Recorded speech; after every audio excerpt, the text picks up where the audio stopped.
श्रावण मास प्रारंभ होने की तिथि 30 जुलाई 2026 तथा इसके समाप्त होने की तिथि 28 अगस्त 2026 है।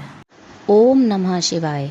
श्रोताओं, आज हम सुनाएंगे सावन माह के महत्व और उसके अध्याय के बारे में।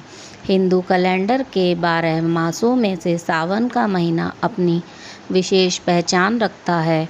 इस माह में चारों ओर हरियाली छाई रहती है।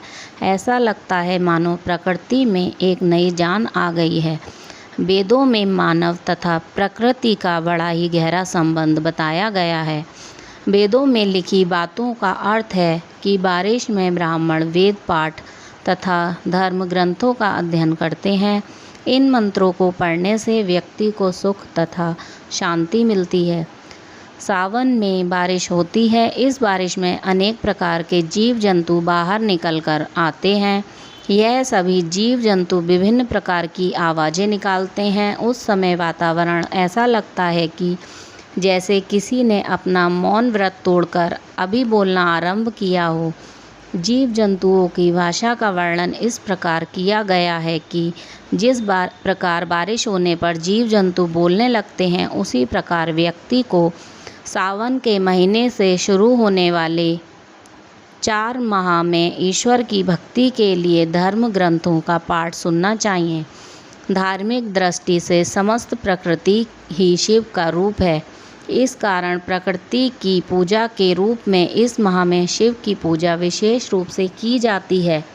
सावन के महीने में वर्षा अत्यधिक होती है। इस माह में चारों ओर जल की मात्रा अधिक होने से शिव का जलाभिषेक किया जाता है। प्राचीन ग्रंथों के अनुसार समुद्र मंथन के दौरान समुद्र से विष निकला था। इस विष को पीने के लिए शिव भगवान आगे आए और उन्होंने विष का पान कर लिया। जिस माह में शिवजी ने विष पिया था वह सावन का माह था।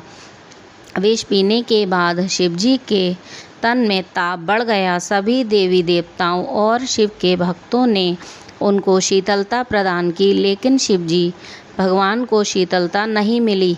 शीतलता पाने के लिए भोलेनाथ ने चंद्रमा को अपने सिर पर धारण किया।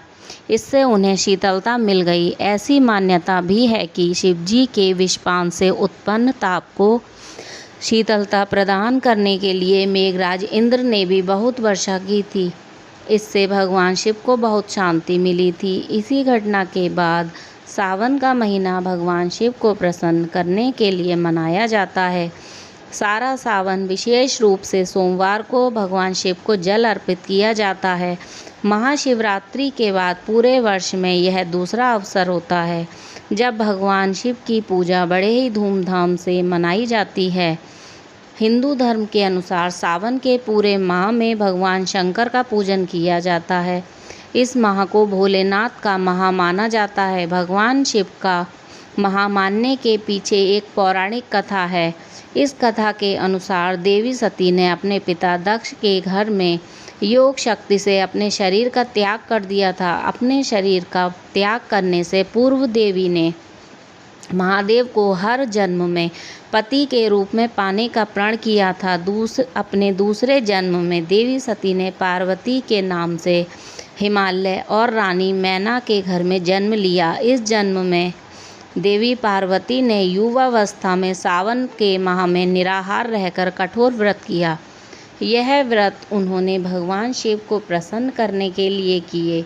भगवान शिव पार्वती से प्रसन्न हुए और बाद में यह व्रत सावन के माह में विशेष रूप से रखे जाने लगे।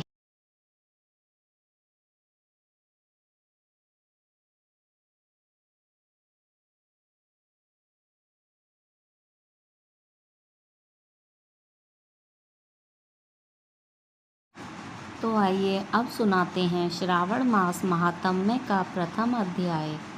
श्रावण मास महात्म्य का प्रथम अध्याय शिव और संत कुमार संवाद पर आधारित है, जिसमें सावन महीने की महानता, शौनक और सूत जी की चर्चा तथा इसके हर दिन के पवित्र और व्रत युक्त होने का वर्णन किया गया।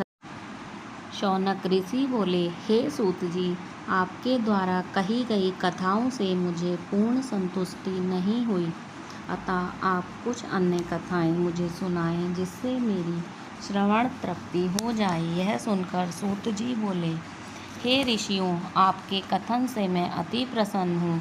आप सब तच्चित्त हो मेरा कथन ध्यानपूर्वक सुने।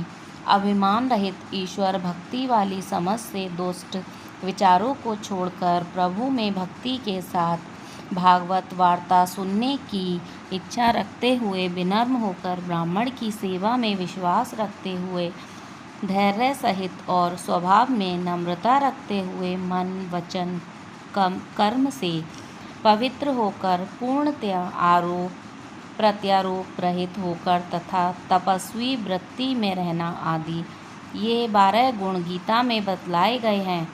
आप सब में भी ये 12 गुण विद्यमान हैं। अब मानव आत्मा में प्रसन्नता अनुभव करता हुआ मैं आप सबको तत्व ज्ञान की बातों का वर्णन कराता हूँ।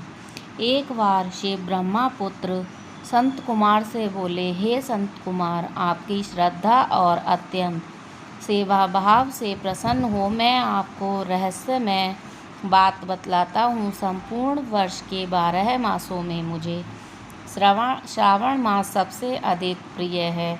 इस मास का महात्म्य श्रवण से ही मनोकामना पूर्ण हो जाती है, इसलिए यह मास श्रावण मास कहलाता है।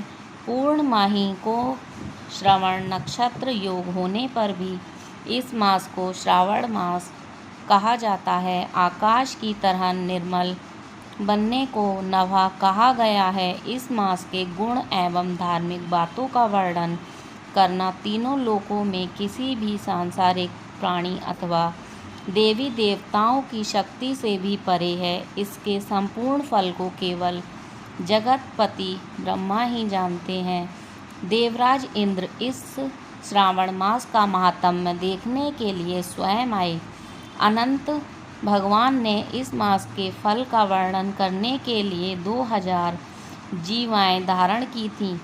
हे महामुनि, वर्ष के अन्य माह इस मास की केवल कला को भी ग्रहण नहीं कर सकते। श्रावण का यह पूरा महीना व्रत एक धन जौन होता है। यह मास में व्रत आदि पुण्य कार्य करने चाहिए। संत कुमार बोले, हे प्रभु, आपने बतलाया है कि इस मास की सारी तिथियां व्रत धारण करने के लिए होती हैं। अतः हे महाभाग, वह सब आप मुझे विस्तार से बताएं कि किस दिन अथवा किस बार को कौन सा व्रत किया जाता है और व्रत को करने का अधिकारी कौन होता है, उसका क्या फल होता है, यह व्रत किसने और कब किया, उसकी विधि क्या है, किस देवता की पूजा होती है, पूजन सामग्री में कौन कौन सी वस्तुएं सम्मिलित की जानी चाहिए, उसमें मुख्य पूजन किसका होता है, रात्रि जागरण किस प्रकार किया जाता है, व्रत के दिन किस समय किया जाना चाहिए, कौन सा व्रत कब किया जाना चाहिए। हे प्रभु, आप मुझे विस्तार पूर्वक बताएं कि यह मास आपको क्यों प्रिय है। श्रावण मास में कौन कौन से अनुष्ठान किए जाते हैं, यह माह क्यों पवित्र माना जाता है। अतः हे प्रभु, वह सब आप मुझे विस्तार से बतलाएं। इस पहले अध्याय के पाठ श्रवण से शिव भक्ति में वृद्धि होती है और कल हम आपको सुनाएंगे इसका दूसरा अध्याय। अगर आपको वीडियो पसंद आए तो वीडियो को लाइक करें, चैनल को सब्सक्राइब करें और कमेंट में लिखें ओम नमः शिवाय।